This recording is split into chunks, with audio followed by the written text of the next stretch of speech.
Seattle's defense has been reset at the skill positions, with running backs Thomas Rawls and Eddie Lacy, tight ends Jimmy Graham and Luke Wilson, and wide receiver Paul Richardson all gone. The line also has seen more shuffling as the team tries to settle on a better front five. The defense is dealing with the departure of core players like cornerback Richard Sherman and defensive ends Michael Bennett and Cliff Avril. Defensive tackle Sheldon Richardson left as a free agent, and strong safety Cam Chancellor faces an uncertain NFL future.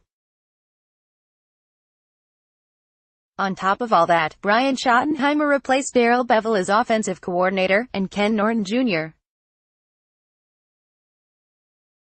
replaced Chris Richard as defensive coordinator under head coach Pete Carroll. NFL QB rankings, where Wilson ranks among the best. So who does that leave on the Seahawks roster, and what will it mean in the fall? Here's breaking down the key changes on their depth chart. Breaking down new-look Seahawks running back last season, Rawls' return and Lacy's addition didn't work. Undrafted rookie Chris Carson was the team's best runner before he broke his ankle in Week 4. Mike Davis got the most touches later in the season with limited rushing results. In the passing game, J.D. McKissic flashed while C.J. Prosise couldn't stay healthy. The Seahawks surprised everybody by drafting Rashad Penny in the first round, so the four returning backs now need to fight for their places in the pecking order. The big question is how much Penny will be able to handle as a rookie. He was a productive workhorse at San Diego State, but he wasn't deployed much as a receiver. Seattle, however, looks ready to use him beyond early downs with comfortable routes and protection schemes. Schottenheimer is devising a large role for the rookie due to the lack of experience and reliability in the rest of the backs.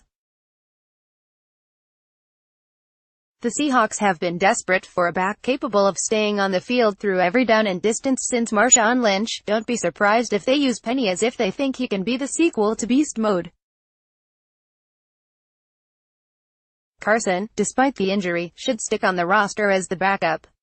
He's a well-built runner of whom Seattle wants to see more.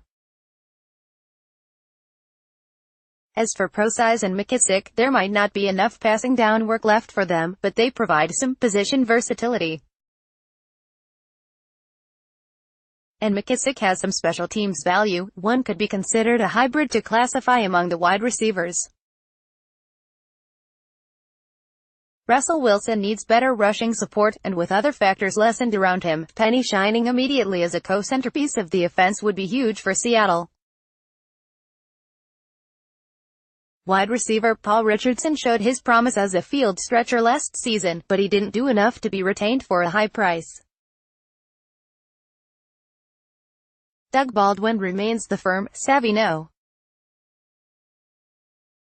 1. Tyler Lockett needs to find his explosiveness to have a shot at regaining no.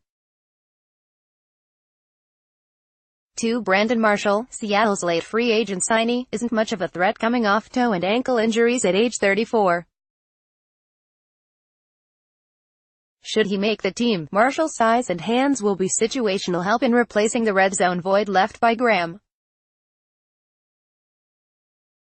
Because of what Baldwin can do in the slot, the Seahawks can pair Lockett outside with the speedy former Cardinal Jaron Brown, who's better equipped to give them the big play element than Richardson was.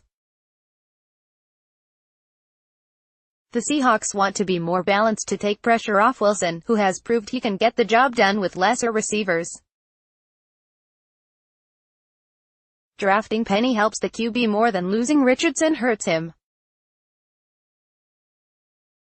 Tight end with Graham and Wilson gone, Nick Vannett is the best remaining option. Ed Dickson was signed from the Panthers, and Will Disley was drafted. Although Dickson has proved he can do well catching passes in a pinch, he and Disley will be blockers for the most part. Vannett has some untapped receiving upside Schottenheimer will try to find. but in the quest to replace Graham's double-digit touchdowns, it's more about Marshall, who scored a career-high 14 times just a few seasons ago. More, ranking all 31 NFL stadiums' offensive line. The Seahawks continue with yet another line formation after moving on from the likes of Luke Joeckel, Matt Tobin, Oday Aboushi and Mark Glowinski. The mid-season pickup of Dwayne Brown settled left tackle. Now 2017 second-round pick Ethan Pochik gets his turn at left guard. Center Justin Britt, their best overall lineman, is flanked at right guard by DJ Fluker, who's coming off a shaky season with the Giants but is a solid, experienced option over any of the youngsters. As Seattle goes away from the zone blocking scheme, it gives 2016 first-rounder Germain Ifedi another crack at right tackle and a chance to prove he's not a bust. George Fant and Isaiah Battle are fighting to be next man up outside. Reese Odhiambo, the 2016 third-rounder who has not yet worked out at tackle, either, should become the top swing back up inside. By establishing early continuity with the personnel while mixing up the scheme, the Seahawks are trying to be respectable on the line. That won't happen unless Pochik and Ifedi both take developmental leaps. More, Carroll safe as Seahawks coach. Defensive line. The Seahawks have one stud in pass rushing and Frank Clark. They're trying to make up for the lack of Richardson, Bennett and Averill with more depth and youth. A player to watch opposite Clark is Beyond Jordan, who revived his career with strong situational play last season. The attention Clark demands this year will give Jordan better opportunities to get to the QB. That will buy time for rookie second-rounder Rasheem Green to emerge as a backfield disruptor who can slide inside the way Bennett did. Inside, as the Seahawks lost Richardson to Vikings, they picked up both Minnesota's former starter in Tom Johnson and its top backup in Shamar Stevens. Those two will push Jaron Reed and Nazir Jones to be better. Johnson and Stevens were better than the incumbents against the run last season, which could get them on the field more if others can replace the lost pass rush production. Marcus Smith, the Eagles' first-rounder in 2014, is another reclamation project of note. Used sparingly but actually more than Jordan last season, he had 2.5 sacks. Bennett played 84.5% of the team's defensive snaps last season. Richardson was out there nearly 60% of the time.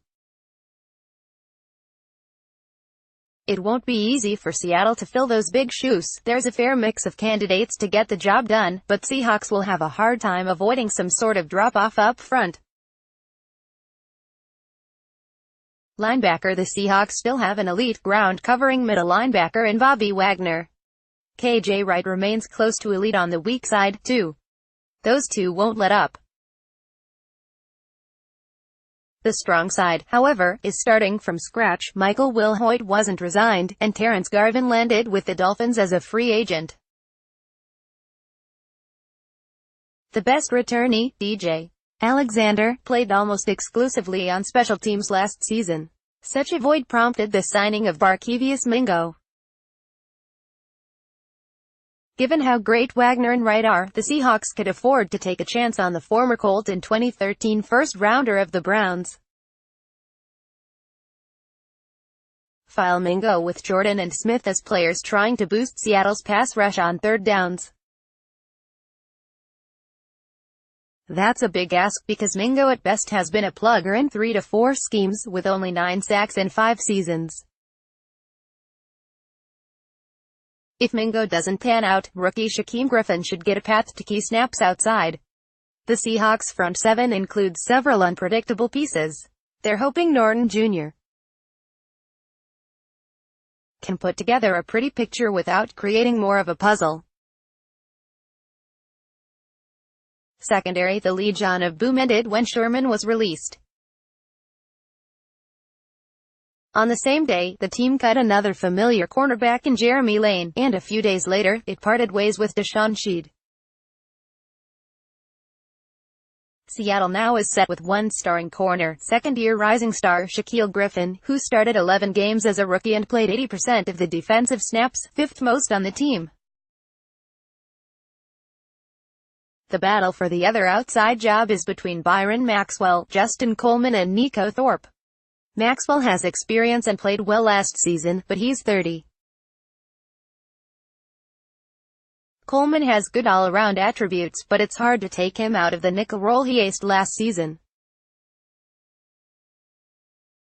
Thorpe, who started 2 games for the Raiders in 2015, has worked himself into the mix after being a core special teamer.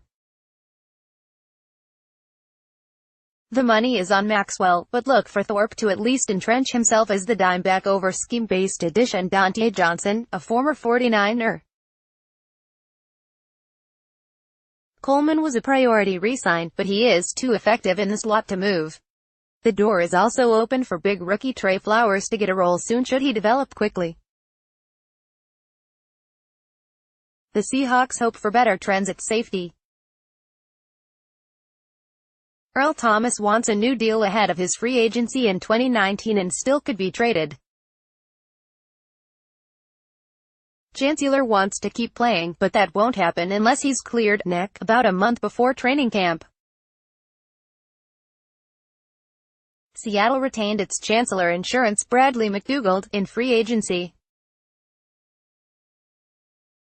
The problem is McDougald is a free safety type, strong in coverage but weak where Chancellor excels in cleaning up against the run. Second-year players Delano Hill and Tedrick Thompson are the only other players who got snaps at safety in 2017. Hill needs to emerge as a more valuable swing player this season. Should Thomas and Chancellor stay together, the Seahawks will be okay, but a strength could become a liability sooner than expected.